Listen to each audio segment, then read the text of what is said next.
All right, what's happening, everybody? Welcome to G.S.R. Gonzo'S Sports Room. Hey, Jay. I'm Chris Gonzo'S. I'm doing well. I know you were going to ask me how I'm doing. Welcome to G.S.R. Gonzo'S Sports Room. I may have snuck a couple extra in there. I don't know. I saw you took off. How you doing, my brother? How's everything in the world of Gonzo sports? Not too bad, man. Body's been a little sore the last couple of days, but other than that, it could always be worse. Well, you know what they say, man. When you get stitches pulled out, it's probably going to be a little tender for him a little bit. Jonathan India, is he one of your farm guys out there in Cincy? Oh no, he's on the roster. He was a rookie. Had a real good rookie season last year. Okay. Last year and second year, he had some injuries and struggled. So this will be his third season up in the major leagues. But he had a great rookie year. Then last year he had some injuries, never could really get in a rhythm. But then I expect a big year. So he was one. Actually, when we were talking about breakout players on Unscripted last week, I mentioned that's who I mentioned was Jonathan in India. I think I do remember you talking about that. I do remember that because I had the left-handed pitcher Luzardo out of the Marlins. I had as my breakout. I do remember you having that on there. That is true. Is that Jay's Viagra? Hey, watch this. I don't know. Does that look like Viagra to you? I'm just saying. I don't know. But I do want people to know that this is completely legal in Georgia. This is completely legal in Georgia. Just want you to know. Got that at the smoke shop. Frankie, Tony's at work. He works on Wednesday nights, so he's only on the Mondays and Fridays. Tony got a job. You need to tell Tony to retire. Hey, you need to tell Tony to retire. It's time. Hey, it's time for us old folks to retire. He works part-time. Works like 3 days a week. Yeah, he said, but not this afternoon. Dude, that's all right. I was effing hurting. If everything goes as planned, be the afternoon show tomorrow. Like I said, the last 2 days I ain't wanting to get up. I got up yesterday and done the interview and then done unscripted. And then that's messed up. That's messed up. You know, though, Tony in that type of world is a commodity. Like he's a hot commodity. That's a rare thing to find, honestly. That's like finding that's like getting the blood diamond out of Africa, man. Like you just don't see unicorns built like that with that thigh structure. You just don't. You don't get that anymore. It's incredible. Incredible. No, and then tonight we had another pro wrestling interview this evening with Justin Danger. He'd been in the business for 22 years. So it was a real interesting conversation. And then tomorrow we have I remember that. I remember seeing it. I think I shared that as a matter of fact. And then we have another one tomorrow with pro wrestler Nick Diamond. It should be a good one as well. I'm not feeding it. Okay. You know, it's interesting. I know we're talking sports and Frankie's over there putting inappropriate comments in the group chat, even though he's supposed to be business admin. I don't know where HR is at right now. But Jeffrey Dahmer, man, can we please put Frankie Cruz Jr. on report? I do believe he's out of line with some of his statements. So let's go ahead and get a blood test and a urinalysis on Frankie Cruz Jr. Maybe an enema because I think he might be packing sometimes in places we don't talk about. Jay, I could just do like you done my dad and just block him from the network.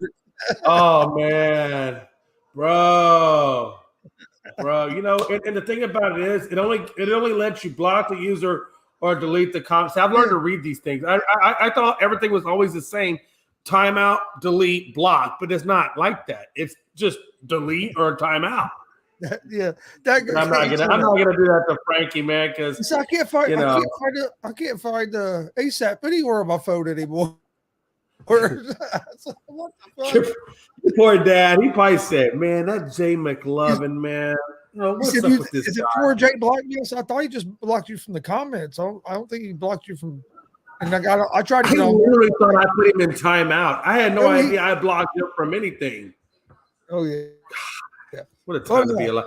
I'm glad your dad didn't hold that against me. It's a good thing your dad has a really good soft spot for me, or I probably would have been on his top 10 list of people to go find in life. But you like it? Kevin Durant, Billy Madison, where he'd be like that movie. Yeah, where the dude's like, he's got like it's Steve Buscemi, and he's got the and he's going around his mouth, and he's crossing off the name of Billy Madison. Yeah. I freaking love that. I think it's something like people to kill or something like that. Oh my god!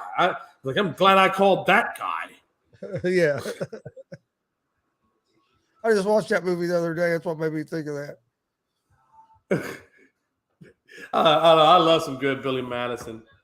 I'll come in there, kick you out, and then block you, just to show Jay shouldn't be touching buttons. Man, listen, half them damn buttons, Frankie, I can't read anyway. I'm like Ray Charles on production. So, what you think about Mike McCarthy coming out saying that a new play caller is going to help Dak? Yeah, hearing a new voice. He kind of threw Kellen Moore under the bus. You think? Maybe just a little bit. Talk about or was it the fact that he said, "Hey, maybe now we can run the damn ball more"? Which one was it? Because he had several statements I've read by him where Kellen Moore was, definitely gotten Mack truck written all over his forehead. He threw him under the bus. I agree with him. Shit. He threw him under the bus and then backed over him a couple times. He ran over him, and while the tire was on his chest, he turned the key off and walked away. I agree with Dustin, and you asked Jay. I'd said this earlier in the season that I thought they needed to move on from Kellen Moore. So Dustin agrees with McCarthy, but Dustin, I do want to caution, as I'm cautioning myself, to not buy too much into this just yet, because McCarthy's saying we're going to run the ball more, and he's saying that he needs a fresh voice in the earpiece. But, just because you get a fresh voice or maybe you run the ball more doesn't mean it's going to be production. What he's got to do, and what I've been begging forever for them to do, is put misdirection and do more audibles at the line of scrimmage so that the defense can't hone in on what you're doing. Yeah, you can run it, and that's great. You can pass it, that's great. But if you get predictable, which is what defenders have said time after time after time, if you get predictable with the way in which you call plays or the way in which you do your formations, those defenses will still tick in on you, and it's not going to be. So they've got to put misdirection. They've got to do audibles. They got to do everything they can to start making these defenses think about what the Cowboys are going to do and not predict what the Cowboys are going to do. And that's the number one thing. Granted, I'm all for Mike McCarthy doing his thing, because at the end of the day, if he doesn't do a good job or if we're still predictable, then we know that he's still the issue. And maybe it was Kellen Moore. He's still the issue. Don't get it wrong. But we know that Mike McCarthy also is the issue. We need to get him out there. And we need a whole new regime in with the Cowboys. And it starts with the general manager and getting Jerry Jones out. That's not going to happen. You're stuck with Mike McCarthy and Dak for at least 10 years. Look, man, I know that. But the question was, what can the Cowboys do to succeed? Well, Mike McCarthy helping. There's a lot of things beyond Mike McCarthy it's going to take. I agree with what McCarthy was saying, but it wasn't like McCarthy in Green Bay ran the ball. He didn't run the ball when he was the play caller in Green Bay. They were one of the least ran the ball least in the league when McCarthy was in Green Bay. Of course, they had Aaron Rodgers. So, is he going to stick to that and run the ball? You know what I mean? Because in the past, it ain't like he's been a run first type of play caller. In my opinion, you know what Mike McCarthy is, in my opinion. If I could compare Mike McCarthy to anything or anybody or even any time in the era of football, I would compare Mike McCarthy to Barry Switzer. And what I mean by that is they both inherited good teams. And a lot of times those teams cover up coaching issues. And Dustin, they had a really phenomenal team. Just like Barry Switzer, when he inherited that team from Jimmy Johnson, he had an incredible team. Literally, he didn't have to do shit. Just let the offensive coordinator, defensive coordinator call the plays in. Your team is so talented. Don't worry about it. You're good to go. He don't have that anymore. He don't have that luxury of having that great of a team anymore. Just doesn't. What Dustin's saying is true. He didn't have a great running back in Green Bay. So maybe with having better running backs, maybe we'll try to run the ball. But what was that dude's name? Was it when did Dorsey Levens? When did he leave Green Bay? Was it right when Favre left, or did Aaron get the benefit of who was a running back when they got that damn title? I don't think it was Dorsey Levens, but damn it. No, Dorsey Levens was right there at the cusp of the quarterback transition, though. Oh fuck! Can't think of his name. I'm surprised Dustin didn't give us the name of the running back. And he the one, if I remember right, he was one of them that they. Damn it, Lacey. Lacey. Eddie Lacey was with them in 2010. They were on him about losing some. They were on him about losing some weight. I don't know about Edgar Bennett. I know Lacey was with them in that Super Bowl run, though. Yeah, I knew Lacey. I couldn't think of the name. I think Lacey's the one that took over for Dorsey Levens, and I think Dorsey Levens left the team. Dorsey was with them for a hot minute. Yeah, Levens left in 2004. Okay. Yeah. Man, I know Dustin's more of a Green Bay fanatic than I am, so I figured he'd had those names on hand. Well, he lives. Even that general statement. He's a Minnesota fan, but he lives right there by Green Bay. Well, I'll tell you what, man. Well, no, he doesn't. Dustin, I think Dustin lives in the lower part of Wisconsin. Okay, well, I know he lives in Wisconsin. I think Dustin's around the Chicago, Wisconsin. Not Racine. Yeah, are you by Racine? Yeah, I'm about to say. I think he's around that Racine area. I never did go to Racine. That was a rough little part of town in Green Bay. I think Green Bay doesn't really have a lot of rough towns, but that was a little rough town. Dustin said Bennett was with them 96 and 97. Levens left in 2004 and was replaced. Yeah, Amon Green. I remember Green. Then you had Eddie. Oh, snap. I completely forgot about Amon Green. Damn. Man, it's been a long time since I heard the name Amon Green. Hey, I wasn't too far off. He's only 20 minutes from Green Bay. I mean, I'm just saying he goes to Chicago though a lot. I could have sworn, Dustin, I apologize, but I really thought you lived. I just knew he lived in Wisconsin. I didn't know where. Lower Wisconsin. Okay.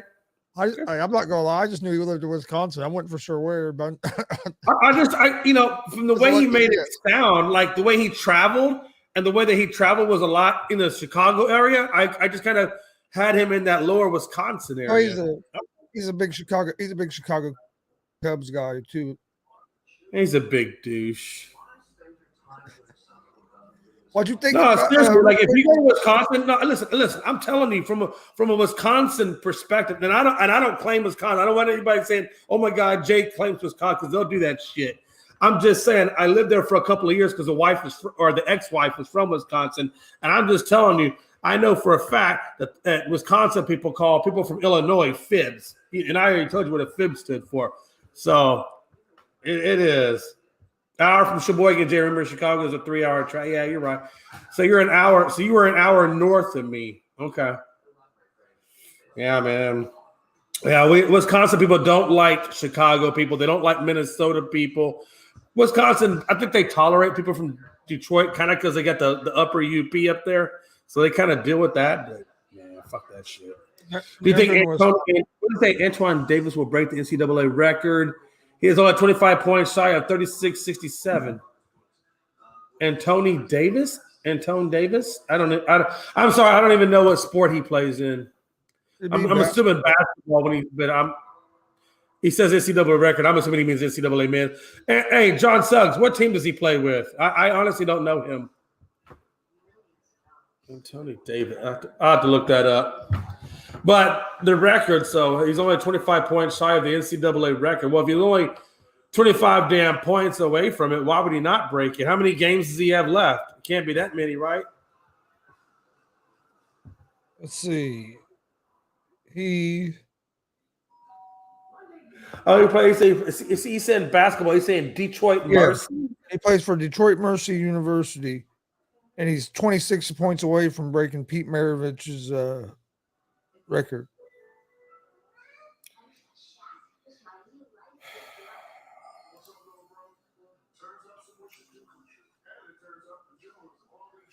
Yeah, and the only thing I have to say about that is like if he played for a major university, I'd probably put more weight into it. But I mean, that's a small university, so granted, it's still an amazing feat. I think he breaks it, but not just that. I think the other thing you have to look at is he got an extra year of eligibility because of the pandemic. Everybody got an extra year. So, you know what I mean? So he's also getting to play another season that he normally wouldn't have got. And not taking nothing away from the guy, because the guy, I mean, hey, if you you got to take a little bit away from him. He has more games to do it. It's an accomplishment, but I got to be honest with you, man. If he's got a whole extra season, this right here, if he's 6 3-pointers away to move within 7 of the NCAA single season mark of 162 set by Seth Curry. Now, if he breaks that record, okay, I'll give him more. I'll even give him more respect for that, because that was done in one season. You know what I mean? Where the other one, the other record, you got to play extra game or extra season.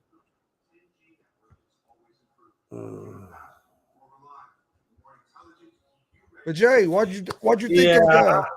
What do you think of Kevin Durant's big debut with the Phoenix Suns?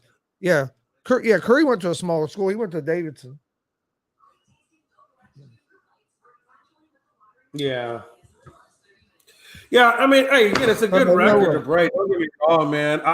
I just think with that extra year of eligibility, though, for me, that's really the thing that takes it for me. If you get an extra year of college, come on. I mean, how can you compare that? I guess he didn't get it. He got an extra year of eligibility, but his team didn't play during the COVID, so he technically only played 4 years. And again, okay, so if he, and that's what I'm saying. So if he played 4 years and he breaks like everybody else, congratulations. I mean, that is an achievement. So yeah, man. Hey, I hope he does. I like to see records get broken. So hey, I'll keep that guy in mind, man. We'll check back in and see if he does. We'll keep an eye out for it. That'd be a great accomplishment. Going back to Durant, he got what, 23 points? Yeah, 23. Booker had 37. Yeah, they blew the doors off of, I think it was OKC they played, correct? The Hornets. They played Charlotte. Oh, the Hornets. I'm sorry. No, you're right, because the Grizzlies played OKC, didn't they? I think that's what I'm thinking of. Or no, the Grizzlies played the Rockets. Lakers played OKC. Okay, thank you. I knew it was one of them.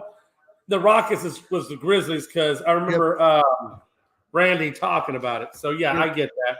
So yeah, so the Lakers played OKC, which, by the way, with no Anthony Davis and no LeBron James. Hey, congratulations. I mean, it was OKC, but still, you're keeping the streak alive. Maybe they'll come back. Now let's get back to Durant. Durant's 23. I mean, again, I said before. And he only played 27 minutes, I think. Yeah. You don't understand. Durant I call him a universal P. There's some people that have a hard time transitioning with this team or this team or this. Durant's not a leader. He doesn't require that. You can plug and play him. He's going to give you the points. Yeah. That's what I was telling Dad earlier.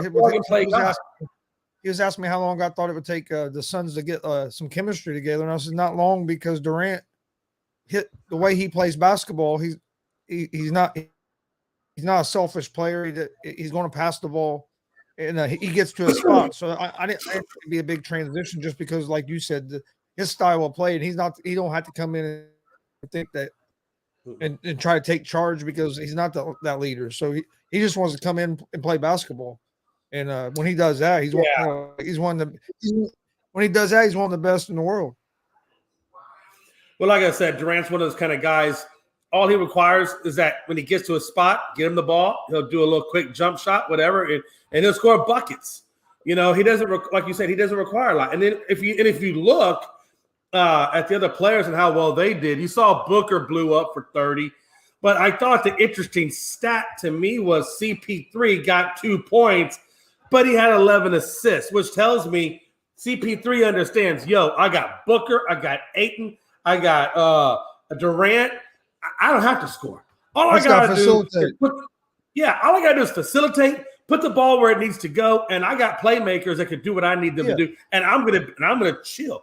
And that's what happened. And that's exactly what Durant wanted. And that's what Booker wanted. And that's what Ayton wanted. That's definitely what Monty Williams wanted. So, I mean, when you got a team that is not going to play selfishly. Think about it. On defense, who do you try double team? You double team Durant, then Booker's going to kill you. You try double team Booker, then Durant's going to kill you. So, I mean, they're going to be a tough team to handle if they stay healthy. Even with only 15, 20 games. Well, what makes Durant so lethal? If they stay healthy, they get in the playoffs. They're going to be a threat. Right. Well, again, that's what makes Durant so lethal is the fact that he shoots above 50% in the field, and he shoots roughly about close to mid 40s to high 40s at the 3-point line. So when you got a guy that knocks down shots at that rate, again, you don't have to look. He ain't gonna go in there and dunk. All he's gonna do is do his little catch. He'll pop it up. He might go in there for a layup every now and then, but that's what Ayton does. Ayton's the guy that goes to the paint. Durant in this stage of his career with the injuries that he knows that's not him anymore. All I gotta do is be a really good perimeter shooter or mid-range jump shooter, get my spots, and that's all this team needs from me because he's such a high field goal percentage guy. John says Dallas fans doubting that Kyrie trade yet. They've won one game, and that was against the Spurs. Yeah. I mean, Durant was not going to be the end-all fix-all for Dallas. It was a nice move, but it's not the end-all fix-all. Durant's a 50, 40, 90 guy. Yeah. Yeah. And again, he's not going to ask a lot from me. He just get the ball to him when he gets his spot and let the man shoot the rock, and you're good. 1 week until the WBC. Yeah, I'm ready. I'll be watching quite a bit of that. Hey, maybe that's what you Minnesota guys look at. I got 29 days, baby, till opening day. Let's go. Let's put the ball in the play. Wait, whoa. You're not going to watch the World Baseball Classic? I'm going to watch the World Baseball Classic, okay? I'm just saying. I don't look. I kind of a baseball fan, and you don't watch the World Baseball Classic. Look, man, I get excited about World Baseball Classic like I get excited about spring training, okay? I like it. Don't get me wrong. I'm all about it. But, again, bro, my mind right now is so dialed in on Houston. I'm just ready for the regular season. I'm ready for so many things to come to fruition. I mean, but no, I do think look, I am a United States guy. I do like Olympic style sports. So of course I'm a root for USA. Of course I'm going to be watching World Baseball. We need to get all together. We need all to get together and go watch the Little League World Series this year. Man, listen, I'm coming with my T-shirt and my hat, both blazing Pearland. Okay, baby, I'm telling you, I'm there for that too. I can't wait I was telling you, I can't wait till Little League baseball season starts, man. I'm ready to go. You think Rick Pitino would go to Notre Dame or Texas? Shit, that's a good question. I would love to see him go to Texas. I think he'd have a great team in the SEC to fit right in with, and that would definitely be right up his alley for getting back into it. Yeah, Dustin, we can do a show tomorrow if you have the time. I got the time, money. You got the time. I'll send you the link. Oh no, that's what it was. What's that show? I got the money, honey. You got the time. I got to take my son to work at 7:30, so I'll get home about 8. I'll send you the link for 9 o'clock. We'll talk some baseball. Talk these nuts. We might talk that too. You never know. Go USA and Italy. They're roasted today, so they might be extra crunchy. Hey, dude, it was in the 70s here today. It was nice. Man, it was another hot one today, man. It got up to like 85, 86. Oh, we ain't getting that hot yet, but 70s is nice this time of year. It's weird too because like, 70s. Yeah, like the weather here is so confusing. Like some days I feel like, man, why am I even like? I feel like it's March, but I feel like throwing my bathing suit on and going down to the beach, man. Yeah, but I've always wanted to go watch the Little League World Series. I've never made it down there. I went to some of the regional tournaments to like qualify you there. I've watched the regional championship games to decide what teams go, because we had two of the regionals are here in Indianapolis, Indiana. So I've went to that. I've never been to actual Williamsport, Pennsylvania for the Little League World Series. I think that'd be cool. I'd love to know the story about how Williamsport was chosen as a destination for that. How did they get chosen? Do you know the history behind it at all? No. I've watched a thing about it, but I can't remember off the top of my head. It's been so long. 57 in Arizona, damn. Bro, that's because that's that desert. He's out there in that desert, and that's how that desert rolls. That's a chilly. People don't understand. I don't think the desert, they think heat, but the desert gets freaking cold too. That's a chilly day for Arizona. Man. Hey, luckily, hopefully you're not having to deal with any sandstorms down that way. I don't know how Arizona does on sandstorms, but man, they get hit with spots and dirt. Dustin's down there covering spring training. That's right. What is it? Basically, is it the western half of the U.S. goes to Arizona, and the eastern or middle to eastern goes to Florida, or there are certain teams that just go there no matter where you're geographically located? I'm not 100% sure. I think they have the different. I mean, you got the different leagues, right? You got what? Grapefruit, cactus. I think the teams are just assigned to those leagues, and they decide where them leagues are going to play at. And it's usually Arizona. Okay. I got you. And I think it's usually Arizona and Florida because of the weather this time of year. Yeah, he said certain teams. Okay. Hey, Dustin, put what teams you got down there right now where you're at. Just so obviously I know you got Cincinnati down there. That's why me and Dustin haven't been doing the baseball show this week because he's been down there, but he said I was tracking. I knew he was down there covering it. So he said he has time, so we'll do one in the morning. Nice. If you want to jump on, you can. Man, if I didn't have to take the damn car to get an oil change for the daughter, I would. I'll definitely be on. I will be on the 1 o'clock show though, so you can let me know how that show went. No, but let me ask you this, man. Hey, so when you're down there in Arizona, is it like what's the question I'm trying to ask? I don't know. Like, is it like only a few teams, or is there like 10 teams, or I mean, is there more in that league than there is, let's say, like out in Florida? He said the entire NL West goes to Arizona, and a mix of NL Central and AL West and AL Central. Okay, so that's where the National League pretty much goes, is to Arizona, and the American League. Well, you have some. But I understand what he's saying. It sounds like the American League goes to. Well, you have some American League there in Arizona as well. Well, he said National League West, and then he said National League Central, and AL West, and okay, I'm sorry, damn. Hey, why don't you use some capital letters? Damn it. so it sounds like lowercase letters. So it sounds like it's a mixture of both leagues. That's interesting. At different places. But that makes sense, though. That would be West and Central, since that's what I'm saying. It sounds like they're geographically kind of located like that. John Slick says I'm in Southeast, has 8 teams. Okay. And Dustin listed off the team. There's the list of the teams everywhere he's at. Milwaukee, Arizona.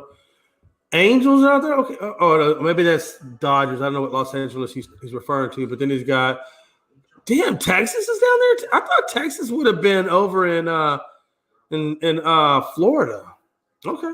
Cleveland, Casey. Okay, I got you. He said, and that's what's weird because Texas and Houston are the same league. I'm surprised they go to 2 different states. I figured they'd be in the same state. Says, 15 go to Arizona and 15 go to Florida. Wow. Yeah. Okay, I got you. It said Bama, Florida, NC, Georgia, Tennessee, South Carolina, West Virginia, and John's down there for some college baseball. Okay. Nice. Yeah, he's down there. Yeah, Jim Cross and all of them are down there. covering the college baseball as well. So I'm sure I wonder if he sees them. I've been watching some of it on ESPN Plus. Been watching some of the college baseball.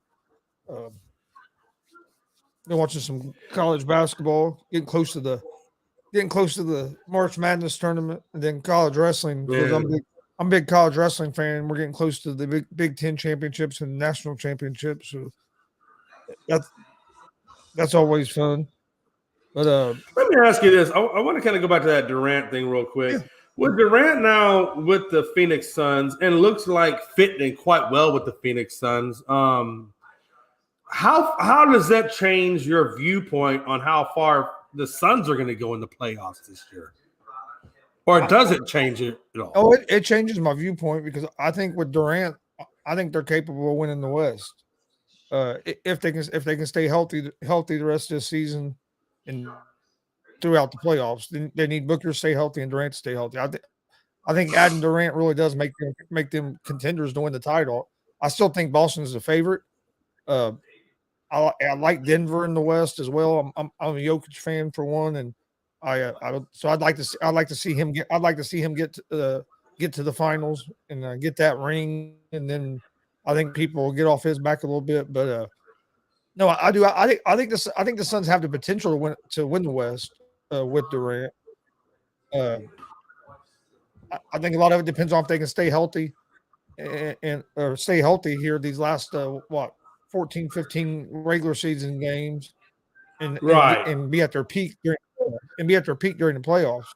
And I mean, that's the thing that could be a little scary about the Suns is they got these 14, 15 regular season games. So they could be playing their best basketball as when the playoffs are starting. That could be when they're starting to really get their best chemistry with Durant.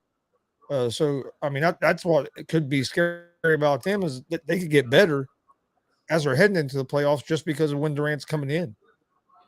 Yeah, no, I understand what you're saying there. I just don't know how I know you got Boston in there, and I get it. I mean, we all know how good Boston is. You know, they're definitely not the slouch team. That's for damn sure. But I just think with the emergence of the Bucks and the fact now that they're on a 16-game win streak.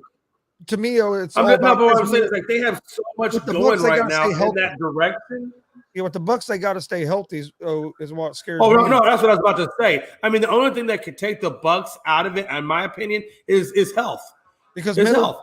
If they would have had Middleton last year, I still say the Bucks make the finals again. Oh yeah, and that's my point. Like, you know, I think it's gonna, in my personal opinion, I think it's gonna be Bucks and Nuggets. I just think this is the Nuggets year, man. The Nuggets have put a lot of work in. Jamal Murray is healthy; he's producing. Porter Jr.'s producing. You know, everybody's producing out there in Denver. And same thing with Milwaukee, man. I mean, the only thing, and it's interesting too, because both of these teams are known for health issues. So the only way I see this marriage working and them getting to the finals together is if both of them can stay healthy. But we know that health is a priority or has been an issue for both clubs the last couple of years, especially the Nuggets. Yeah. John says he has the Suns going out in the second round. And then he also says Bucks still winning without Giannis. They're plenty deep. Yeah, they were deep. Yeah. The last year in the playoffs when they didn't have Middleton, it hurt them. If Giannis that was big time. And then Glenn, hey, how's it going, man?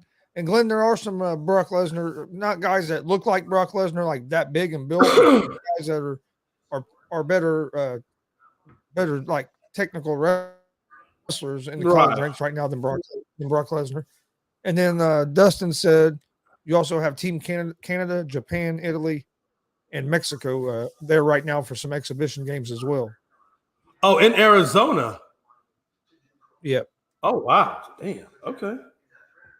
So that's pretty cool. So it'd be nice. We'll talk some baseball in the morning with Dustin, and he can kind of catch us up on what he's been seeing down there at spring training. You know what I meant on that one, left my ass off. Hey, real quick though, you know, one of the X factors I think for the Bucks, outside of them just staying healthy, which I think gets them over the top too, is when they won the title. The last, I think they had who was it? What they had? They had PJ Tucker with them, And I'm telling you, man, that Jay Crowder is just like he fills the exact position or void when PJ Tucker left. Crowder is going to step right in there and feel that same thing, man. And I'm telling you, Jay Crowder is going to be that locker room, that voice, that junkyard dog. He's going to be that for the team. And you watch, they're going to pick their toughness is going to continue to pick up. No, that was a good pickup for them. Oh yeah, I thought that was ecstatic. I thought that's what I was telling them. I said they need another PJ Tucker for that team to really do where they need to go. They missed Tucker last year as well, especially on the defensive end. Oh yeah. Oh, and you could see it too because they were soft. Like when Tucker wasn't in there, they were soft. And I just think Crowder, Tucker, those kind of guys give your team an edge. And and that's kind of one of the things I think that Phoenix is going to miss a little bit. But I need Portland. When you get a guy like Durant, I don't know how you pass that up. I need Portland to beat New Orleans. I'm watching this game right now. New Orleans up by 1. My NBA picks are 3-1 so far tonight, but I got Portland winning this game, so I need Portland to win. I'll finish 4-1 in the NBA tonight. Oh damn! I was 2-2 in my college. You need Portland to win tonight. Yeah, I'm 3-1 right now. The Celtics won, but they didn't cover the spread. I had the Celtics -5. They won by I think 3 or 4. Bloody Irish. Should have been on the Scots. And then I had Pittsburgh beating Notre Dame in college basketball, and of course Notre Dame had to win that game. And then I had Alabama beating Auburn. They beat Auburn, but they didn't beat them by enough points. I had them by 9.5. Shit. Again, I'm really surprised that guy is playing for Alabama right now. I really thought he was going to get suspended, even though no charges were filed on him. I really thought he was going to get suspended. Yeah. I thought maybe they would, especially after the reaction when he played that night. But it looks like they're going to stick to the decision and let him continue playing. Dustin says he'll be heading to Phoenix on the 10th through the 19th for WBC. Dustin, who are you out there covering for? Are you covering it for a newspaper, or who are you out there covering all these sports for? I know you're doing it. I think he said it for a paper. I think he does a newspaper column, but yeah, that's cool. That's interesting. Oh yeah. But yeah, lots of things, man. Let's talk about this craziness that Morant's got himself into. Okay, because that fits perfect. That fits perfect. I also wanted to talk about the mess that Carter got it. Oh yeah, that does. That does tie in perfectly. I mean, he's capable of being number one pick on track, man. So you also had that going on. So yeah, I mean, this dude, from what I read on the report, people have come to his house, including this teenager. They played pickup games at his house where it is said or been accused, or I should say alleged, that Morant punched his 17-year-old kid 12 to 13 times in a pickup game. Then he goes inside the house. The kid basically says to Morant, "Yo, man, I'm going to light your house on fire." So now Morant is, thinking his family's in danger, his life's in danger. That's what he's saying. But yet he's coming out of his house, flashing a weapon with his hand on the weapon. Okay. And this is 17. Come on, man. Come on. And the worst thing about it is this ain't his first time. You got the Indiana Pacers incident. You got the drive. I mean, there's just with Morant, it just seems like this guy is always into something that involves the police or some kind of near episode. And I'm just wondering, at what point or what is it going to take for the NBA to step in and put down, sanctions or whatever on him for policy conduct issues? I don't even know. Does the NBA even have a policy conduct, like the NFL has? I'm not sure. I'm sure they do. But, yeah, I mean, sounds to me he needs to take a look at the people he has around him, and he might need to make some different decisions on the people he's surrounding himself with. I mean, for one, why are you playing a pickup basketball game with teenage kids in the middle of the NBA season. Yeah, it just doesn't make sense. To me, that's not a real smart choice. I mean, you can mess around, get hurt, whatever, and then, I mean, you have everything to lose. That 17-year-old kid don't have nothing to lose, and you're out there beating up a 17-year-old kid. You're the one that has everything to lose. He don't have nothing to lose. He's 17 years old. These guys, man, they just gotta be more. You gotta be more mature. I mean, there ain't no other way to really say it. You gotta be more mature. I mean, I know you're giving guys that aren't used to having money. I mean, hell, if I got a bunch of money like that all at once, hell, I might go throw a big ass party and probably do a couple stupid ass things as well. You know what I mean? I understand that, but you also have to be smart enough to know that when you have that kind of money, there's people out just to get you to do something so they can take some of that money from you. So, and you just got to be smarter in what kind of positions you put yourself in, and just like Morant, just like the guy that left the NFL Combine today because of some misdemeanor charges being filed against him. I mean, he could lose. I mean, he has a chance to be a top 10 pick in the NFL draft, and can mess around and lose that opportunity because of a stupid decision that he made. Yeah, I mean, since I know we're kind of talking about Carter already, I mean, we could probably mix and match these damn stories. They're so the boneheadedness of it. Well, yeah, that's one reason I'm comparing. Oh no! I mean, no, it's good. I mean, because you can't put yourself in that kind of. You can't put yourself in that kind of situation. It's ridiculous. You're the top 10 pick in the damn draft, and you get into a damn Jeep Hawk thing, whatever the damn Jeep was he was in. Other dudes in a damn Suburban, and you're out there trying to play street racer. Really? With a freaking Suburban and a Jeep, you're out there trying to play street racer. Okay. And then you want to go in opposite flows of traffic, cross center lane, down the center lane. He's got a damn blood alcohol content of 0.194. I don't know what Carter's blood content was, but it must have been enough, So they got him reckless driving, they got him on speeding, they got him on DWI and all that. I didn't think they got him on a DW. I didn't think they had him on a DW. I know they got his friend. They got his friend definitely on DW. I'm still waiting to see what Carter does, because you can't tell me the friend's drinking and he's not drinking. Like I said, from what's came out so far, they haven't mentioned anything about him drinking. No, that's what I'm saying, but I wouldn't be surprised if it comes out. Though. Yeah, because you would have thought that would have been another charge. So, and they had that charge. And then the worst part about it is, after all that crash and everything that happened, 2 people died. One was a teammate, the other one was a staffer. And then you got this bonehead Carter going through apartment complexes, acting like, he lives there or something, like he wasn't just a part of the crash up the street. And then he lied to the cops or whatever when they found him. He did lie. Only to then confess that, oh, yeah, I was there. It was me.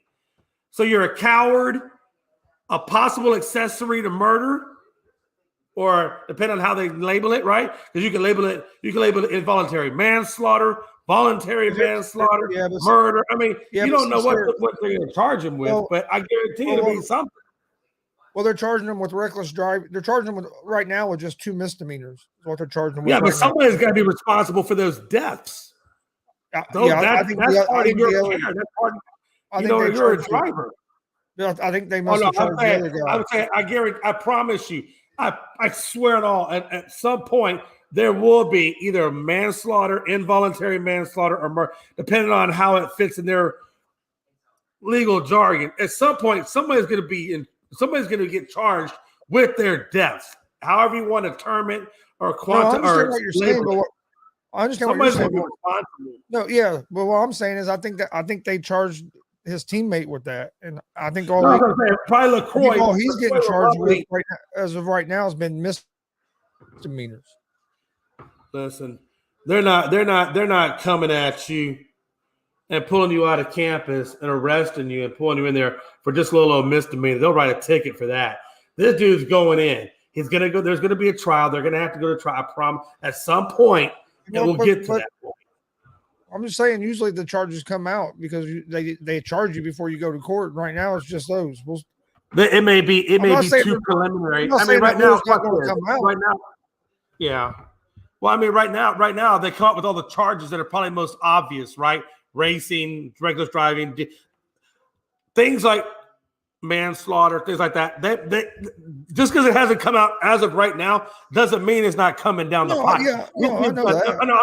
I'm just saying, like right now, we're speculating right now. We're speculating, but I'm just telling you, at some point, these speculations, somebody's gonna get charged with those deaths.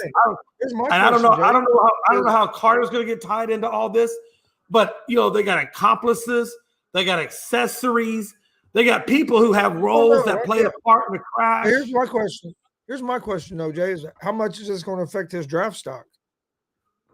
Oh, it's going to, and that's a big question. He was supposed to address at 10:30 today at the combine, but I guess that didn't happen because I think he's still in jail. But and it may unless Jonathan privy to that. He left the combine. He left the combine and went back to that town or whatever, and basically turned himself in.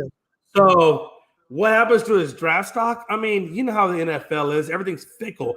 What I think is going to happen to it, I think it's going to plummet. I don't think he goes I think he goes, if he does go in the first round, I think it's going to be bottom or middle to late in the first. I think he drops down to second because now people don't know what his status is. How am I going to draft you this high when I don't even know when you're going to be available, if you're going to be available? Well, I think a lot of it, how much his draft stock drops is going to depend on how much information the NFL can get about what charges are going to be absolutely. Well, yeah, absolutely. If they find out he's not getting like no big murder charge or something, and it's going to be if the worst he gets is and I'm not saying he's going to get a DUI. I'm just using as an example. If the worst thing he was to get was a DUI or racing, reckless racing, negligent driving, negligent speed, anything like that, the NFL ain't going to care about that. Yeah, they'll give him a slap on the wrist. They'll talk to him. Yeah, that's what I'm saying. Classes, whatever. But I think the way he drops is if it's going to be a big charge and somewhere he might be locked up for a while. Then that's when it really. It's going to come down to, like you said, how much information comes out. And again, we don't know what's going to come out. We're speculating at this point. But you got to imagine if you're in a crash where all of these negligent things on your end you're responsible for contributed to said crash, then that makes you a part of whatever the outcome was in the other car as well because you contributed to it. Yeah, you would think, but I'm just... You know what I'm saying? So, and again, I'm not saying that's going to happen, but you can't tell me it's not going to happen.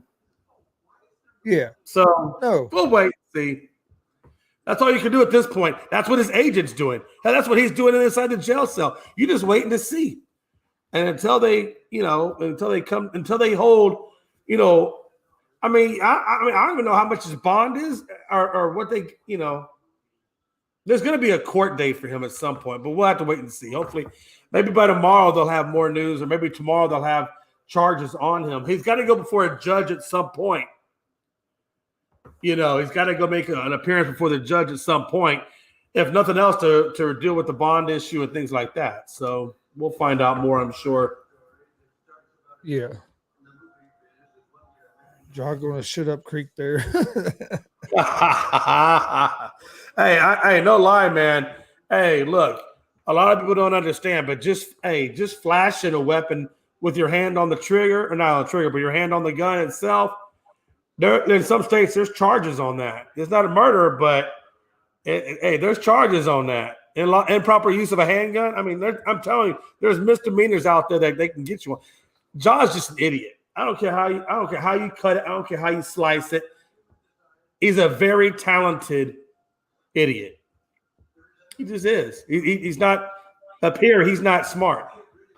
He can do this all day, but up here, he's not smart. What a time to be alive. What a time to be alive. I wish I had just a tenth of John Morant's talent. I promise you.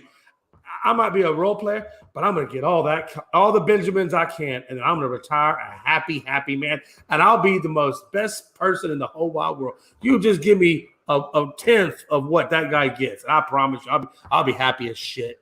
Is it that these guys get bored? Is that the problem? Is they get bored and so they have to go find something?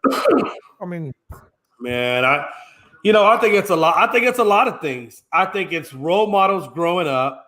I don't know John Morant's lifestyle. I mean, obviously, I know he has a father, but I don't know what his home life was like. I don't know what he was allowed to do, not allowed to do, who he hung out with, not allowed to hang out with.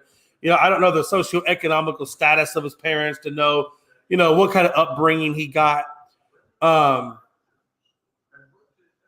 at some point, if you're in your mid-20s, you get to some point where you know right from wrong. Even if your parents didn't teach you right from wrong, you still have common sense to some degree. You still see examples of right and wrong. Hell, if nothing else, look at LeBron James, probably the biggest status symbol in all of basketball right now. And do you see LeBron James punching 17-year-old kids in a pickup game or brandishing a weapon? Do you see that? And you're going to tell me that Bron came from the biggest of backgrounds out there in Cleveland, Ohio, more specific, Akron, Ohio. He was from Akron. So you think that LeBron James was born with a silver spoon? Or did he just have talent and that talent got blown up and then they knew he was going to be big, but he always maintained a level of business?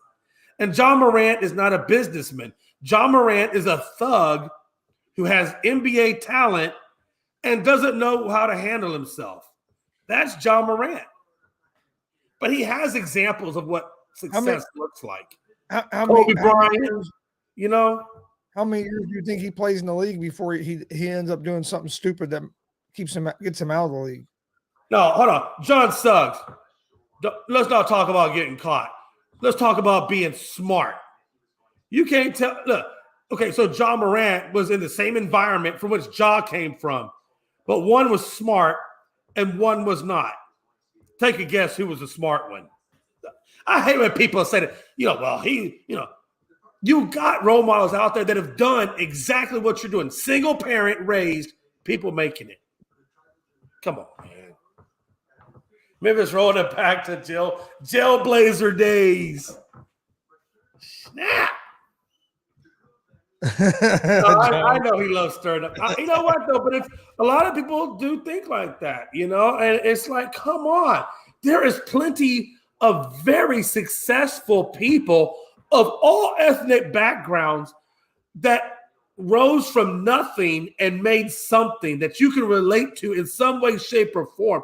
And in the day of social media, you can't tell me you don't see those examples out there. Oh, no. Yeah. Come on, man. We got to do better, man. We got to do better, and we got to acquire better. And I'm sorry. I think if you're John Morant, yeah, you need to be in jail on assault. If nothing else, you should be in jail on assault. On a 17-year-old. But Dustin said athletes are worse now than ever before. They're self-entitled, egotistical pricks who think they're above everyone. There are a lot of them that are like that. I'm not going to say they all are because they're not, but there's a pretty significant majority of them that are, and that it's sad. I love this. I love this dude. Every time he comes on, man. I love this dude. Not that I don't love John Suggs. John Suggs, I love you, man. But Joseph Michael, man, that makes every time you come on, you make my day, Joseph. You just make my day. You make me want to take a nice, beautiful sip out of my beautiful Astros World Champion. Hold on, I'm in the middle of my World Championship speech. My World Series champion cup that I've had since day one of that beautiful season. I'm going to take a nice, beautiful sip. I want you to notice on there. Everybody see all these little scrape marks? This is the number of times that my cup has just glorified my beautiful mouth as I drink and partake from victory. Oh, by the way, Randy Jowers, I understand you may be having me on the Houston Rockets, but baby, I got you on baseball. I got you. Oh, that's right. You don't have a baseball team. My bad. I forgot. You don't have a baseball team. My bad. You're in Memphis. You got college sports. My bad.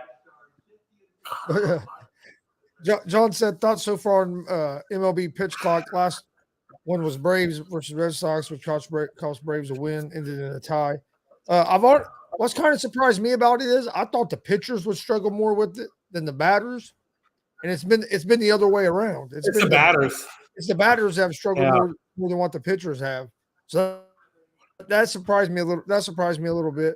But I think once they get used to it, it won't be a big deal. I went and watched minor league games last year, and it wasn't a big deal. So I think once everybody gets just used to the routine and gets back into it, I don't think it's going to be that big of a deal once regular season comes around. The only pitchers I think that would struggle with the pitch clock are the ones that have the longer windups, are the ones that take more time to think in between. Those are the tip. And I'll give you a prime example of that is Luis Garcia. He's got a very complicated cadence before he even gets into the windup. You see him rocking the baby, taking the steps back and forward, left and right before the ball even gets to here. He's done about an hour's worth of crap.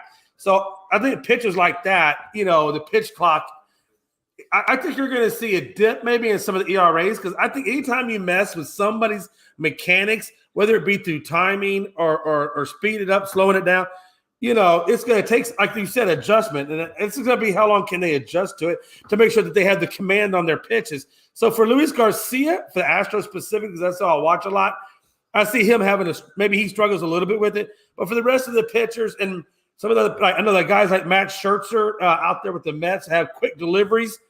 Those kind of guys, it's not going to mess with them at all. And I think you saw that when Scherzer, by the time the batter was in the box and he was looking at him, he had like 14 seconds still left on the clock. So Scherzer holds the pitch and just looks at the batter like, bro, I got like 14 seconds before I even got to get this ball to home plate. So why don't you just sit there for a hot minute and we'll stare at each other, and then I'll eventually go into my windup. So, yeah. I mean, for those kind of guys, I think that can work in Scherzer's favor.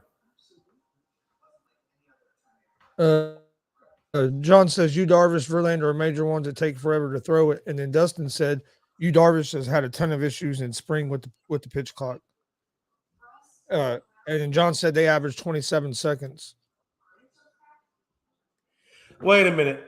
I'm sorry. Well, I did see, Jay. Hold on. Let's revert back because I hate people that don't know their sports and they want to talk stuff. So let me go on ahead. Hey, what's up, Glenn? That's my buddy. Hold on. Let me give Glenn, please, if you don't mind, if I can take a moment. Before you go in, no. If I can take a moment. No. Okay, fine. God, just say what you got to say. Damn it, hurry up. I was like, no, I picked that comment out, and then you want to steal my thunder. But go ahead. No, all I was going to say is, before you go too hard at Glenn, I want go ahead and announce something. Glenn's going to be on the show next Wednesday at 6:30. Go ahead. I'll make sure I tune in so I can give you the proverbial. Glenn's going to be cracking up. No, listen, Glenn, I don't mind if you spew stuff about the Astros, if it's historically correct, I'll be the first one to say, Glenn, you're right, man. No doubt about it. But I think you seem to miss a certain 1986 time frame when the Astros and the New York Mets were battling it out to see who went to the World Series that year. I don't know if you remember that. Maybe there's a certain pitcher named Nolan Ryan that was in that series that you may not remember. Who? Maybe you don't remember the days of maybe you remember the days of when what's his face? Hey, who was a tall guy? When Randy Johnson pitched for the Astros, I believe that was the National League he did that in. I'm just saying, Clint. The Astros have been extremely productive in the National League Central. I don't know where you're getting your information from, but maybe you should lay off of this and drink more water or switch to Gatorade. I hear the electrolytes are great for brain stimulation. Okay, I'm done now. Hey, Nolan who? Oh, I didn't even think about 05. Damn. Hey, I didn't hear what you said. Nolan who? You froze up. Damn, Jay got too excited. His internet done froze up on him. He'll be back in a minute. I don't know what to do with my hands. Hey, there you are. Now you're moving again. He's back. Man, I don't know what to do with my hands. It was kind of weird. But yeah, that's when we played. He's right. That's when we played the Phillies. That matter of fact, that was when Biggio and Bagwell. That was the only World Series appearance that they made, and actually the White Sox did go on to win that series. Honestly, so good for them. Joseph Michael said the pitch clock will diminish the middle game pitchers play in the later innings. I think more offensive production will be the result. That's what we have seen in the minors since the implementation of the pitch clock. And that was going back to the point. Other thing I was going to say is so far in spring training, batting average and runs are up. I think some of that has to do with the pitch clock. Some of that has to do with the new shift rules as well. I think it's a combination of both. But so far, runs and batting averages are up. You know what's interesting to me about that? What Joseph Michael is saying is, historically, the teams that have done the worst in the playoffs, even into the World Series, are the ones who struggle with their middle relief pitching. And now that they got the pitch clock, and if what he's saying is true, that pitchers struggle in later innings with the mental game because of the pitch clock.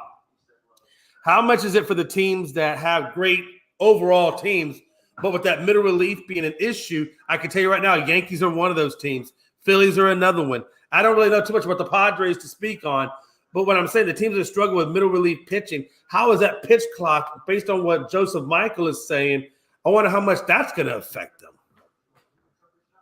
Because I'll be honest with you, the Astros hitting, we live at the 6th inning to the 9th inning. That's where we make most of our bread and butter. So I'm wondering how those teams like the Phillies and so forth, Yankees, I don't know about Toronto or even Seattle. I think Seattle's middle relief is okay. But Gonzo, what do you think, man? How do you think it's going to affect those teams? Yeah, it's going to be interesting to see because you have that. It's going to be kind of hard to really know how much it does because of the shift change rules as well. So you're going to have both teams contributing to what it looks like so far, higher batting averages, more runs being scored. And I think it's going to be a combination of both, and it's going to be hard to know which one had the bigger effect. I think the shift is going to be a little bit bigger effect just because now base hits that were getting taken away are not going to get taken away anymore. But I do see that there could be there also could be an effect from the pitch clock as well. So it's going to be interesting. I can see more pitching changes. Will be a big time. Well, I think they still have the pitching rule where you got to pitch to at least 3 batters as well. And that's what I was about to say, because going back to what John Suggs just brought up about seeing more pitching changes. Even though you get that pitching change, you still got to go 3 batters. So if your guy sucks on batter 1, how's he going to becomes batter 3? Well, then Dustin said everyone wanted the shift man because they kept hitting into it. Yet there have been more opposite field hits in spring than poolside. Wow. And you know what? And that's the thing, though, because a lot of it is timing. Maybe because the timing is rushed. You know what I'm saying? The pitch location may be altered. The bat swing may be altered to where maybe you're getting that, as a part of it. Joseph Michael said, it's funny you are all talking about this. I just recorded my radio show for tomorrow, and this was one of our topics. You suck, Joseph. I wasn't invited to be on your radio show. I guess I'm not good enough for you. Hey, Joseph, mentally I'm thinking how much I love you between numbers 1 through 5. Could you imagine what that number would be? Portland's getting their ass whooped. They're down 11 with 3.5 minutes left. So I'm going to end up going 3. Getting their ass whooped. Did you see how bad the Rockets played today? Don't come to me and tell me about ass whoopings. Don't come to me talking about ass whoopings. My Pacers didn't play today. I'm just saying, we just got beat by 30 freaking points. And John said he thinks based on. I don't think so. Everybody keeps I don't see that. You got 8 inches more of base. I'll give you that. But, and I forget what pitcher was on. There was a radio program that I was listening to earlier today. And one of the pitchers was saying that when he throws the ball to first, it's at like 1.31 or something like that seconds. And now that they have this new base, it's like 1.29 seconds. So I don't see how that little bit of base is going to just dramatically, be this epiphany of base running. I personally don't believe it. I don't. But you know what's interesting to me? I wonder who's going to remember the first time that you get 2 tries at throwing a guy out, and on that third try, it's a ball. Who's going to make that mistake? He's saying what John was saying. He's saying I'm not talking about. He wasn't talking about the size of the bases. He was talking about the pitch clock could increase stolen bases because the pitchers were worrying about the pitch clock and stuff like that instead and not keep an eye on the guy on base. True, that's true. Unless I gotta imagine, the only reason I don't think it does so much, you can't tell me that the catcher who has an eye on the guy at first isn't relaying information. If you see it, to me, if you see an effect there, it's going to be early in the season. Because as the season goes on, as the season goes on, they're going to start getting more comfortable with the pitch clock, and things are going to get more back to normal for the pitchers. So I think that with the pitch clock, you're going to see them problems more earlier in the season, and I think you'll see less problems. I think if I'm a pitcher, and that's an issue, you know what I'm saying? If the first time I think it becomes an issue for me, I'm talking to the catcher, and I'm like, look, bro, I know I got to focus on this clock. Hey, look, give me a signal. Give me something if you think this dude's going to take off. That way I can get the ball either to you faster or I can try to pick him off at first. I got to imagine there's some sort of communication between that pitcher and that catcher that's going to happen to where they get that figured out. You know what I'm saying? Yep. Oh, my God. They got a game against Houston. Glenn. Oh, I'm so sure that Gonzo's worried about that game. Glenn's a big Pacer fan as well. Glenn, let me tell you, he's not worried about the Rockets. I promise you. And if you are, oh, God rest your soul. Maybe your team is just that horrible. I don't know. I mean, that's how bad the Rockets really are, though. We're horrible. We are horrible. Yeah, I bet that is a circled win. I don't even think I'd bring it up. I would just automatically had that in my thing. But okay. I don't know what everybody's doing. Everybody's they're coming at me like left and right about these Rockets, and I'm like, what you want me to do? They're my team. I can't just leave them. You know what I'm saying? But like nobody knows that the Rockets are this historically bad. They've only won 13 games. You don't think I realize they won 13 games?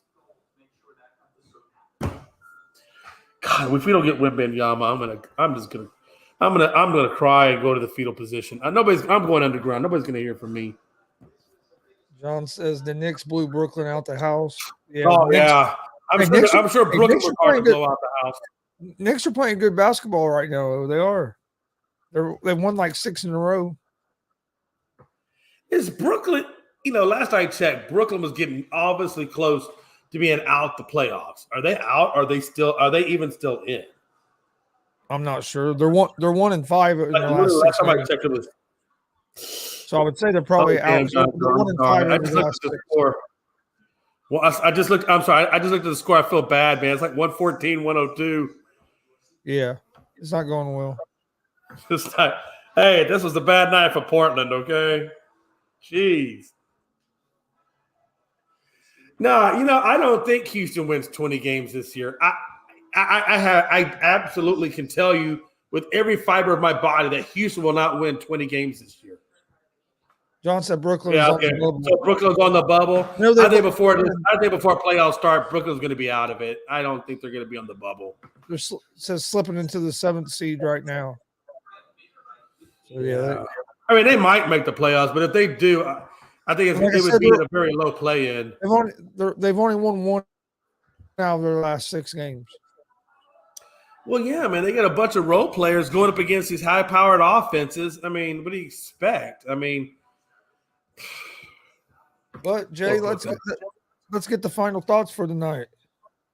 Damn, we're already at final thoughts. Shit, I was just getting started. Okay. Wow, it says coach, general manager, Pens moving up to guy worthy of it. Let me ask you this. We'll go out on that. We'll go out on that note. Honestly, is that your guy? Katie stars with. Yeah. So the general manager feels that he wants a quarterback. He's come out and blatantly said that he wants. I know Gonzo, you brought up that he wants Bryce Young. Now he says the Colts will move up for a quarterback that's worthy of it. That kind of tells me in my mind that you guys are moving. You guys are gonna. What the hell are you doing, son? What's wrong with you? Why don't you put that hat on? Oh, because of the cold. Oh, okay. I'm about to say that is the most goofiest looking thing I've ever seen you wear. But okay, we'll roll with it. We'll roll with it, man. Hey, listen, whatever makes you happy. But I like the pun. But no, seriously, man. Do these guys? He likes Bryce Young. He said he'll move up if the quarterback's worthy. I got to be honest with you. I think the Colts try to nag number one spot. Oh man. And the problem is, I think they're going to nag the number one spot, and they're going to take Levis. If you want Levis, you can get Levis at 4. You can move back and get Levis. If that's who you want, okay. But you don't move up to number 1 to get Levis.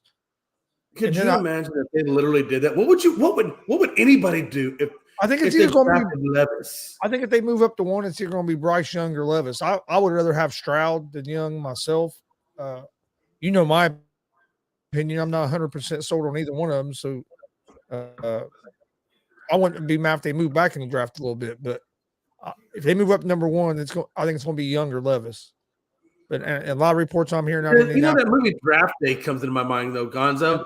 The movie Draft Day comes into my mind. Like everybody expects him to take Bryce Young, and then he takes Levis. Remember when in Draft Day when the dude was supposed to take the quarterback, and then he winds up taking the linebacker, and everybody's like, "Oh my god!" They couldn't believe it. I kind of think we're gonna have the Colts do one of those numbers. Yeah, he had that little piece of paper. Glenn said Joe Mama can get Levis. You know what it says? Yeah. It says Levis no matter what. Oh, my God. That's so good. That's crazy. Oh, my God. That would be hilarious. Wow. Blazers lose, puts the Lakers in the 11th spot. They're already in the 11th spot. He must have meant the 10th spot. Because the Lakers are in the 11th spot. John said he thinks Colts are going after CJ. Levis is overrated. Now that wouldn't be a bad move. I could see that. Yeah, if they're going to move up to 1, I'd rather see him take CJ Stroud than Young or Levis. I don't understand. I don't think Levis should be drafted that high as well, John. If the Colts really want Levis, move back. No, hold on. But let's just take what he's saying for a minute. And maybe he's saying this statement to be like sarcastic when he says Stetson Bennett, and I think that's probably what he's saying is he'd rather have Stetson Bennett than CD2 for the sarcasm, because I for whatever reason, people just look over Max Duggan like he doesn't exist. And like what he did this year didn't exist. I think what he's saying is that he would rather have Stetson Bennett than Levis.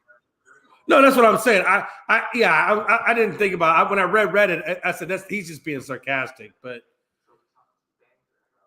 wow! But again, like he said, the Lakers are already in 11th spot. I don't know what you're talking about. Jim Irsay's an idiot. He needs to stay out of decision making and move. I agree. I agree. I mean, look, no offense. You're right. If they draft Levis, that would be the most crisp thing ever. I'm telling you, it wouldn't be that big a surprise if they do that. Man, I just wonder how Houston's going to play this, because Houston. John says he has Dugan and Bennett over Levis. Yeah, I would too. I would too. Honestly, I hate to say it. I understand the athleticism. I understand the athleticism that makes Bryce Young and a guy like CJ Stroud so sexy, but people don't understand just how athletic driven and how much of a dog. If you want to talk Mamba mentality is in Max Duggan. And if you don't think so, go back and rewatch that Kansas State game. No, I agree with you, but I don't think I would take Duggan at 1. No, I wouldn't take Duggan at 1 either, because nobody else would. And I know I could get him in a later round. Yeah. The point I'm trying to make is I think I think what I'm saying is I think when it comes to the pro level, don't be surprised if a guy like Max Duggan Gonzo go and get Lindsey Scott. I knew Dustin was coming in with Lindsey Scott Jr. Hey, you know what? And people understand Lindsey Scott Jr. is from Texas, so I don't want it to be like I'm bashing on Texas product here because everybody knows how much of a Texas product I love. Oh, I'm all about Texas. You don't like Texas. No, listen, when I poop, Jay don't like Texas. Don't let him fool you. Jay don't like Texas. Don't let him fool you. Dude, my butthole is in the shape of Texas. When I shit Texas when I take a poop. Literal little pieces of Texas come out. I kid you not. Oh shit! I had to go to a lot of plastic surgery. No, seriously, I went to my plastic surgeon, the one that my wife went to, and I said, "Yo, doc, look, I want some plastic surgery." He's like, yeah, Jay, what do you want? Is your male part, is it not long enough? Do you want to enhance it? I said, no, doc. The wife likes it. She says it's perfectly fine. What I want is for you to go to my butthole and reshape it like the state of Texas. Can you do that? Is there that plastic that you can put in there to reshape it like Texas? So when I crap, it craps Texas. That's what I want to do. That's what I want to do. So I don't know. I'm going to find out. And we'll find out, Gonzo. And I'll let you know if they can do that. Maybe you could get yours reshaped like a horseshoe. I don't know. Maybe you want to put Lucky Charms. I don't know. Magically delicious. He said Texas red. Yes. Why not? He said teams that's going after quarterbacks, Houston's, Colts. Yeah, Falcons, Panthers, Raiders. I think Carr going to the Jets. And Roger will be back in Green Bay. I don't know. John, I like everything you said with the exception of Rodgers going back to Green Bay. I think Green Bay is tired of Rodgers. I think they're ready to move on. And I wouldn't be surprised if Aaron is too. Now, he's going to have to restructure that contract. He ain't going to move with that contract he's got. But he has come out and said before going into the darkroom therapy that he's willing to restructure. So, Raiders? I think the Raiders got a good shot at getting Rodgers. Honestly, I really do. I think he wants to line back up with Devontae Adams. It's going to surprise everybody. He's going to the 49ers. I think Rodgers goes to Raiders. I think Carr goes to the Jets. He's going to have his second interview with the Jets, the Panthers, and I think maybe one other team. But ultimately, I think he goes to the Jets because that's where his offensive coordinator from the Raiders is. And I think he wants to link back up over there. You know what else I've heard is that Tannehill could find his way over to the Jets. Well, but from what I heard, from the way the news coming out of the combine today from the general manager of the Titans, he acted like the Titans are sold on Tannehill. They're sticking with Tannehill. Yeah, but you know how people always say that stuff, and then things happen. And the reason why I'm saying that, God, I agree with what you're saying. Because I saw that same article, but I also know maybe he might be doing a draft day, playing games, and then when it comes down to it, I wouldn't be surprised if he makes a rule change, slides up, and tries to take somebody. I won't be surprised if Aaron Rodgers ends up in San Francisco. I wouldn't be either. I mean, hell, he's from San Francisco, isn't he? Isn't he from that part of California? He could restructure his deal. Look at the weapons and the defense he had. But hold on now. Look at the downside to that. If you're the 49ers, you know what you got in Purdy. You know Purdy's going to be back. Why would you take on Rodgers and all the money? How healthy is Purdy going to be at the beginning of the season? If he's not healthy, you could have Rodgers for a year. Yeah, but $50 million is a lot just for a guy to come in for a little bit. No, I said he'd have to restructure his deal. Oh yeah, and I gotta be honest with you, man. If I'm the 49ers, I'm gonna roll with what I got. I'm just saying that wouldn't surprise me. I'm not saying 100% it's going to happen. I'm just saying it wouldn't surprise me. You know what I would be surprised is if they keep the team the way it is, and San Francisco goes after a guy like Hopkins to pair on the other side of Ayuk, and then have Debo as your wildcat guy, right? Your split wide receiver / running back.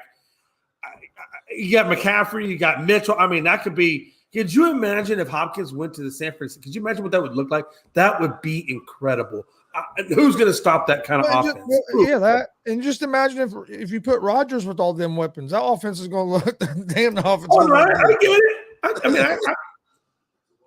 I just think when you bring a guy like Rodgers in, Yes. Will you have immediate? Of course you will. But I also think you're kind of hampering the growth of Purdy. Well, I think a lot of that depends on. I mean, you know what I'm saying? A lot of that depends on how Purdy's healing from his surgery and all that as well. But I get that. Look, let's play best case scenario just for a minute. We know what the worst case looks.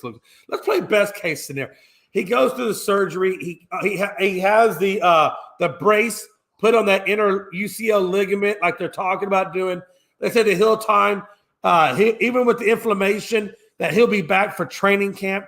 If Purdy comes back healthy to training camp, why am I bringing Rodgers in? Because if I bring Rodgers in, I'm basically stunt. I understand why you'd bring him in, right? Hold on. Let me finish the thought. Let me just finish the thought.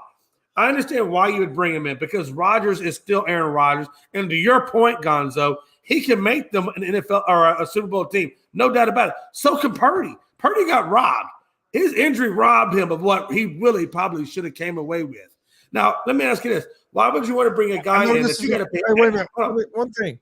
I know it's an unpopular opinion, but if Brock Purdy don't get hurt, I still think it was going to be the San Francisco 49ers against the Kansas City Chiefs in the Super Bowl. I think the 49ers beat the Eagles if Brock Purdy doesn't get hurt. I really do. Hey, you're muted, Jay. You're muted. I guess what I'm saying is, look, the both of us, me and you both, have had many conversations about who is going to be in the Super Bowl, and both of us picked Bengals and 49ers. Am I right or wrong? No, that's who I picked. And obviously the Bengals didn't make it there for obvious reasons, and clearly Purdy going down all but cements. They both could have been there. Yeah, they both could have been there. I mean, Bengals lost on a penalty. If you get a healthy Purdy back, and he's coming into training camp and he's ready to go, why would you want to stunt what you've already got going? You know what I'm saying? Because I feel like when you bring Rodgers in and you push Purdy off to the side, that to me, that causes issues. It causes issues with his psyche. It causes issues with the team. Like, why would you want to do that for a 39-year-old that will or will not play the following season, depending on how darkroom therapy goes? No, but what I'm saying is, no, I agree with you. But what I'm saying is, that could be if his arm, if they don't think he's going to be ready, that could be an option. But no, I agree with you. If Purdy's healthy, I think they go with Purdy. If they try to go with Trey Lance, let's be honest. If they try to go with Trey. You ever seen Dirty Dancing? Ain't nobody putting Baby in the corner. Nobody's putting Baby in the corner. And if they try to go with Trey Lance, if they try to start Trey Lance over Purdy, there's something wrong. Well, he's not even be ready. Hell, Trey Lance. I mean, where's Trey Lance with his foot? I mean, is his foot even close to being ready? Yeah, I'm not sure. I haven't really looked into it. I mean, honestly, if that's what we're talking about, is bringing Rodgers in long enough for boy to get healthy or prove that he's healthy, and then put Purdy in, nobody's gonna put Aaron Rodgers on the bench. That ain't gonna happen. Not if that cap hit. But Jimmy G is still the perfect guy for this situation. I think he's okay with riding the bench. I don't think he wants to, but you know, they're gonna let him walk. I think Jimmy G. I'm a firm believer. If a guy proves that he can get you to a Super Bowl, I think Jimmy G will end up rocking with him at a cheaper price. Keep rocking. I think Jimmy G ends up with the Raiders, or maybe with Carolina. Man, if Jimmy G goes to the Raiders, that would pretty much put a kibosh on Rodgers going to the Raiders. Do you think the Raiders are really wanting to? Well, pursue Rodgers. Well, if they can't, well, I'm saying is they might not get Rodgers, and then I think you could see. Oh yeah, but I think before I go after Jimmy G, I'm going to make sure that door is. Oh no, I go after. Yeah, I go after Rodgers before Jimmy G. But I'm saying I think Jimmy G might end up with the Raiders. One reason is like John's saying, back with McDaniels, and then Carolina. I can see him, and I can see maybe Carolina as well, depend on where Carr goes. So I can still see Carr maybe going to Carolina. So Dustin is saying that Trey Lance's issue is with the shoulder, not the foot. I was under the impression, at least I thought I saw one of the articles I read, that it was his foot. not the shoulder. Are you tracking what he's talking about? Because I did not have that. I'm trying to remember. I do think I'm gonna look real quick because I'm not 100% sure. Yeah, I'm already pulling it up right now. I'm just about there. Trey Lance is questionable. This is questionable right now. It doesn't say what his here. Let me go to another spot, unless you've already found it. I haven't found it yet. Definitely not seen it there. I'm gonna go to the injury report. Man, Dusty got us over here looking like a champ. Injuries. Okay, let's see what this dude's in there for. John says in Carolina. It just says questionable with Trey Lance. It doesn't say any specific. John Suggs said Lance had an ankle injury, is what John's saying. Yeah, that's what I thought. I thought it was like the ankle or the foot, not the shoulder. Not what I've seen anyway. John says here in Carolina have been heavy talks about Levis. Yeah, I've heard Levis to Carolina as well. He said Lance had an ankle injury week 2, is what John's saying. Yeah, that's what I'm tracking, and that's what I was saying. I'm pretty sure it's the foot, ankle, whatever you want to call it, that's got him listed on there. That's what I'm tracking.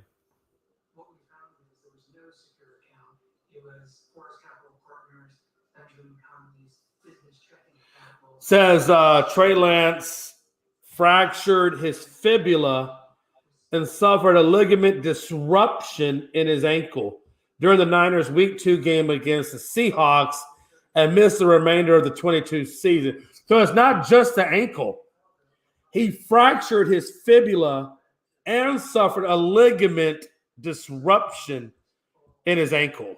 So he's got ankle and fibula issues that he's coming back from. So I would expect Trey Lance to be in minicamp or training camp. If anything else, for team meetings. But I would at some point expect him back in the season as long as the recap goes well. John Lynch said today that Trey Lance expected to be cleared by OTAs.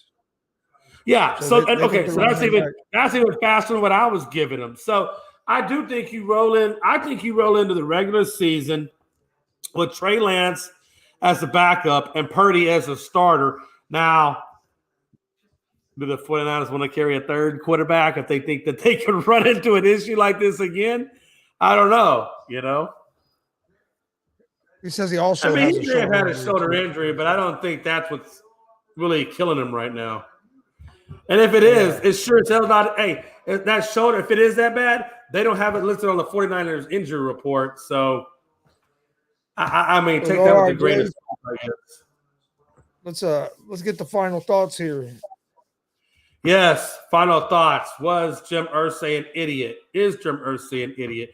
I guess from what I've gotten from Gonzo so far is that will be determined based on what he does at the draft. Am I right or wrong on that issue? No, okay. I agree. So my final thought is to be continued after the draft.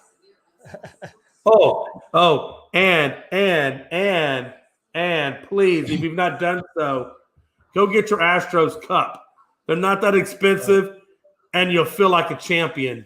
If you need a new cup, go get you a G.S.R. cup. I'm not going to compete with G.S.R. because I love G.S.R. but damn you, Gonzo. Damn you and your merchandising sale. Let me tell you something. Gonzo, let's have a 2-second meeting if we can, real fast. 2-second meeting. And my final thought. It's my final thought. It's not mine and Gonzo's final thought. It's my final. Now I know normally you and Bert and Ernie, y'all do y'all's little final thought as a cumulative unit. But over here in J-Land,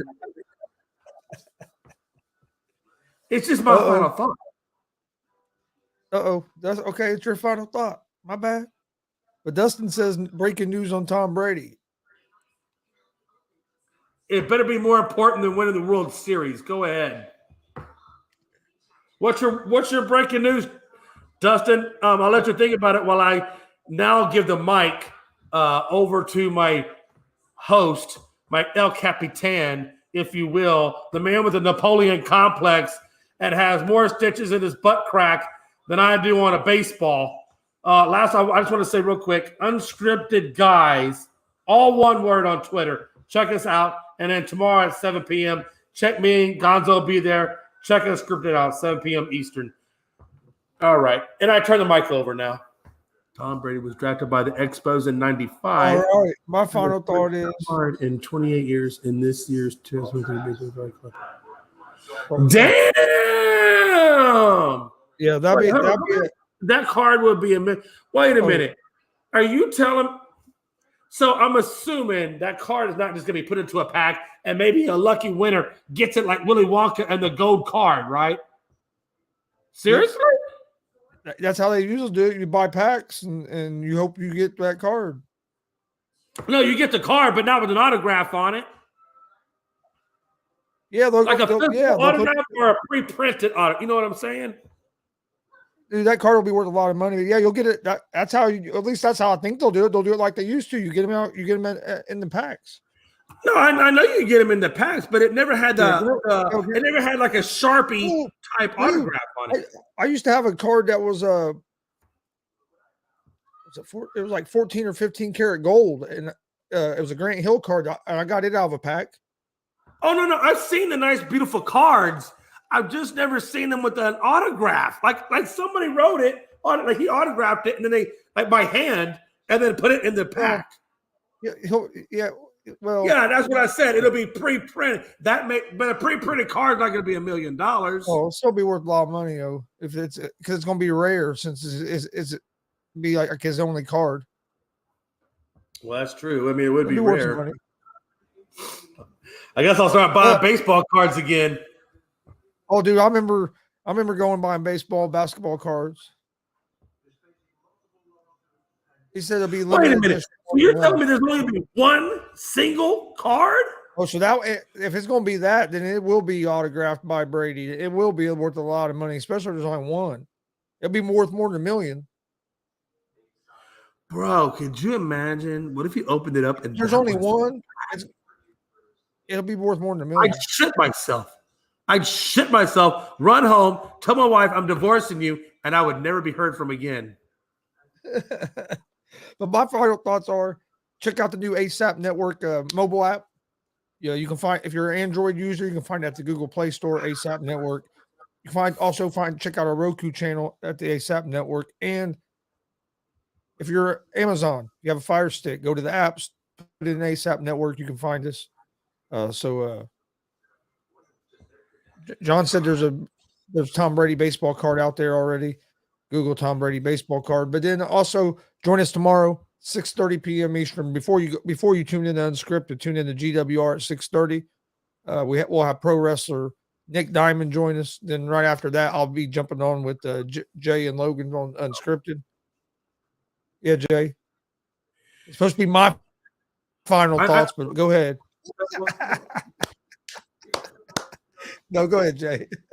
Well, I rose my hand like I was in school. You know what I'm saying? I did the right thing. I didn't just jump in. I rose my hand. And number two, when you raise your hand, that means I get grandfathered into your final thought. You didn't know that. I just invented that. I just wanted to tell you, I think roughly at about $20,000 per surgery with $1 million, I think I could get my nipples also in the shape of Texas. 20,000? I'm guesstimating. I'm ballparking it. It might be a little bit more for anesthesia and that's, what's that stuff that keeps you from getting infections? That sterilization stuff. You know what I mean? If I go down to little Tijuana, Mexico, I could probably get it for half. All right, we'll start a GoFundMe account so you can get that done. Shit, just go get a kit. We can do it right there in your house. How hard can it be to rearrange the shape of a nipple? It's not like we're dealing with arteries. We're only dealing with skin tissue. Hey, we can do that, but we're doing it live. It's the only way I know how. Wow. So yeah, tomorrow 6:30, Nick Diamond, pro wrestler, will be joining us. Then Sunday, 4 p.m. Eastern, we'll have it live on YouTube, Twitch, and Twitter at Gonzo'S Sports Room and at the All Sports All Plays Network. Summit Pro Wrestling Retribution be on awesome card. You have Alice Crowley, who has been on AEW Dark. You have Jeremy Hadley, main event for the Warrior or the Summit Pro Championship. So they got an amazing card. Join us Sunday, 4 p.m. Eastern for some live pro wrestling. And then I think that's pretty much it for me for tonight. We have a regular show tomorrow, 9 a.m. Eastern. We'll have Around the Bases.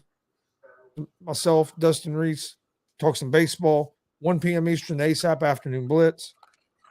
Join me, Jay, and it's usually me and Jay, and you never know who else is going to jump on.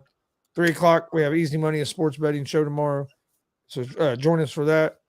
Got a lot going on. We appreciate everybody joining us tonight. Appreciate everybody in the comment section. Really like the interaction. And we will see you guys on Friday at 11 p.m. Eastern for another episode of G.S.R. Gonzo'S Sports Room. Hope everybody has a great night.